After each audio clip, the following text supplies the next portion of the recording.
So you know how most pilot audio, you hear them and they're calm, cool, and collected? Well, this is not the case today.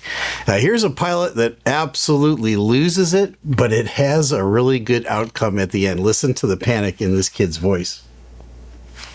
Mayday, mayday, mayday, 9815 Lima. I'm in trouble. Mayday, mayday, mayday. November 9815 Lima, Port Arthur, go ahead. I'm telling you where I'm going. I'm going to crash. Mayday, mayday, mayday. Okay, this guy is in an absolute panic. Now he gets the mayday, mayday, mayday call out. He's able to find the switch on his yoke to be able to transmit, but he is absolutely losing it. It's amazing that this guy doesn't crash and die. He doesn't, but it's because of a calm, cool, collected controller that helps him. In a minute, watch what he does for him. 9815 Lima, stay last known position. I have no idea. Mayday, mayday, mayday. I'm going to crash. Okay, that's about as bad as it gets. I have no idea. Mayday, mayday, I'm going to crash. 9815 Lima, stay altitude. I'm rolling. Oh, my God. Ah. Okay, oh my God, is really not in the vocabulary of most pilots. You would think next you're going to see a fireball and then that's it. This guy's life is over. And he probably thinks his life is over. He says, I'm rolling. What's happening? Is he doing an aileron roll? Nope. He's in a spin and he's in the clouds. We're going to find out. He was IFR. He was in the clouds at this point, and he doesn't have any reference to the ground. So he is most likely not an instrument-trained pilot. An instrument-trained pilot is going to just go down on their instruments, and they're going to look, and they're going to be able to interpret what they see in front of them. You can just go fly an airplane, and other than your attitude gyro, which tells you whether you're going up or down or left or right, pretty much you can just fly around as long as you can see something. You can go there. So a lot of people will do that. This young guy most likely is that quality of pilot. He's gotten himself into the clouds and he can't see anything. When you start to do a turn, your body now begins to deceive you. That's why you have to believe your instruments. You start turning to the right. And remember when you were a kid and you played that game at camp where you put your head on the end of a baseball bat and you ran around it as fast as you could, and then you had to run over a finish line and you just, you couldn't, you'd go this way or that way. You just couldn't go in a straight line. That's exactly what happens on the inside of your ear and your brain when you're in a turn in the clouds. So he gets into this turn in the clouds. Things go from bad to worse. The airplane now basically stalls and he starts a rolling stall or a descent now in a spin. And I've done these many times, not at the airline, obviously, but in practice. And it'll get your heart going. Jeez, wow.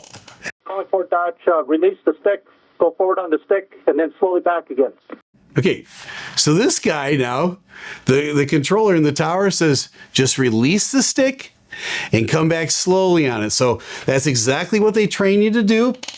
Right? When you're in a spin, you want to see which way you're spinning. If you can see that the airplane on the instrument is spinning to the right, you just simply neutralize the stick or the yoke, just let go, actually, and put a little bit of opposite rudder in. When you do that, it'll stop the spin. And now you're going straight down, but at least you're going straight down and you're not spinning anymore. So now you can begin to slowly pull back, which is what he told him to do. Slowly pull back and pull yourself out of the spin. This kid in his panic state is going to listen to this guy and it's going to save his life.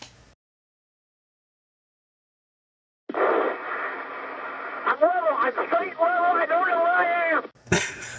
Okay. 9815 Lima, remain VFR if you can, remain straight and level. Squawk 7700 if you have a transponder. Get level now. Okay, I've never heard a guy scream in a panic, I'm straight and level now! Right? But he's so happy at this point that he's straight level, but the adrenaline is just coursing through this guy's body, right? He just had a near-death experience. 9815 Lima, do you have a transponder, sir? I do. 130 right now. He's still in an elevated position, man. 9815 Lima, please land squawk 7700. I'm straight level 7700 going up to 3000. Okay, he's starting to calm down just a little bit. A little bit of the edge is off now, but he's still, high-pitched voice.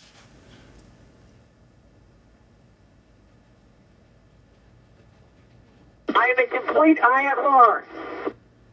Okay, now he's given pertinent information. So he's got that presence of mind now to tell this guy that's controlling him, I'm in complete IFR. I'm level.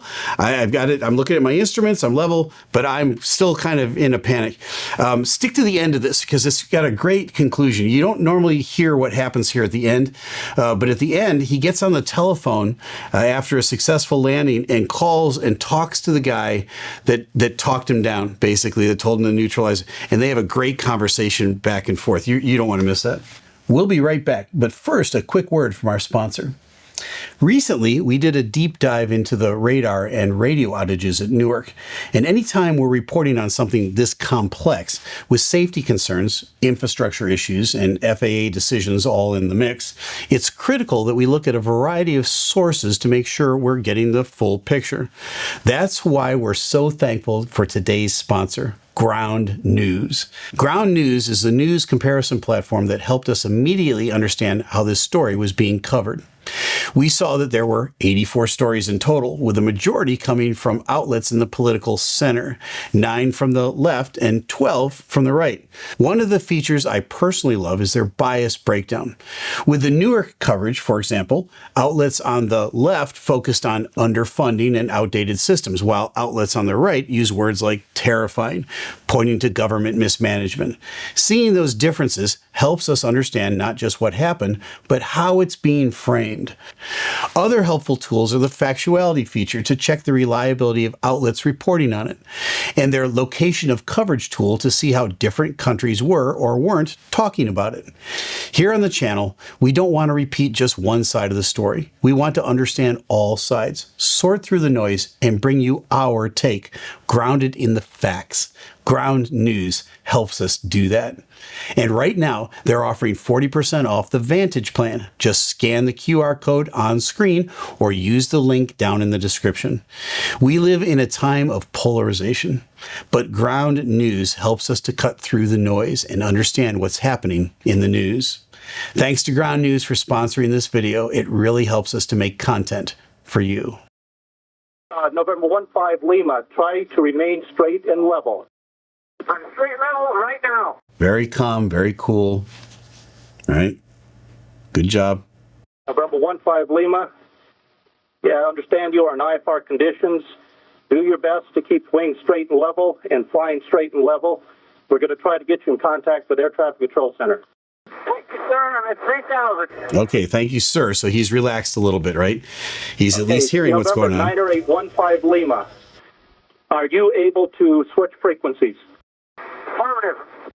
9815 Lima, contact Chicago Center, 118.15, 118.15. If you do not establish communications, come back to us immediately on this frequency.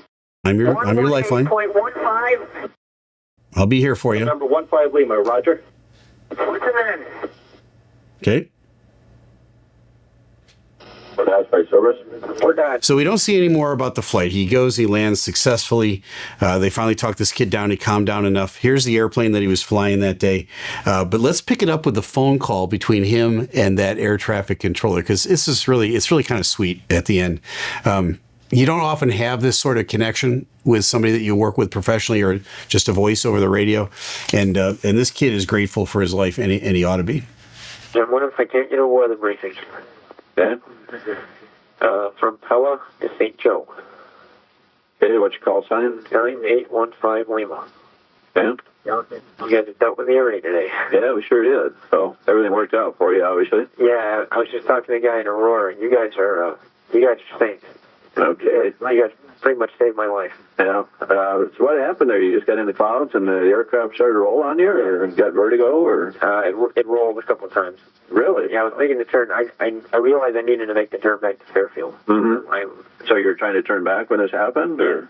Is that right? And that's, when it started going down, and the gyroscope started going, and then the stall horn went off. Is that right? When that stall horn goes off, it goes off every landing I ever make. When that thing goes off, and you're that high. Good, yeah. That's a good So sign in life. let me just make a comment here.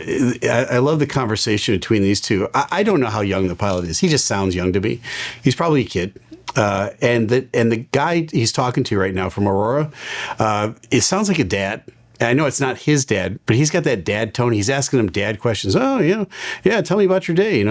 Yeah, were you scared? Were you in the clouds? What happened? Did you turn?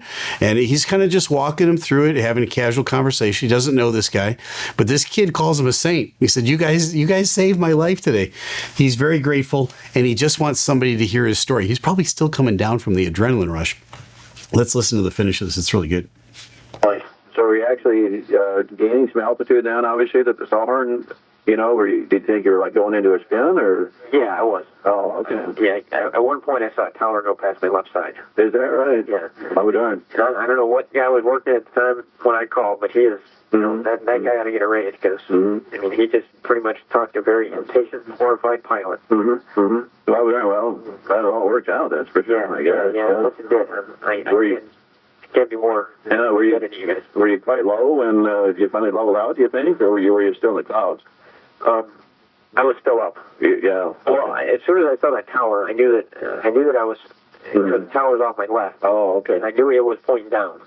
Oh, okay. So I was able to go back up. And when I finally went straight and level again, I was about 1,900. Oh, okay. And then he told me to climb up to 3,000 because then they tracked me at 3,000. Yeah, right. Did you get on top of it? Yes, this guy was probably 5,000 or 6,000 feet. He ends up losing about 3,000 or 4,000 feet in this spin. He pulls it out at 1,900 feet. The impression I get, the guy he's talking to is not the guy that talked him down, but probably a coworker. But they all have that same kind of demeanor, right? Just good old boys that kind of are calm and cool, and they're going to do what they can. Air traffic control has been taking it on the chin a lot recently in the news, but I'm here to tell you that some of the greatest professionals I've ever run into are air traffic controllers. And sometimes they'll save your life, for sure. Let's listen to the finish. That's free, or No. I didn't get on anything until I was 10 miles away from here. Darn. Yeah. Well, that's good. Well, you sure was there and all worked out. Yeah. I apologize for that guy for yelling in the radio and telling him, I'm going to die. No problem. Gosh, it's only normal, Yeah, I was pretty convinced I was going to die, so I was speaking the truth at the time. Yeah, okay. It's kind of aware as to what's going on. I was pretty sure I was going to die. Oh, wow. What an admission. And the guy he's talking to, the air traffic controller, says, what a dad line. He says, I'll be darned. Can you hear your dad talking to you right now? I'll be darned.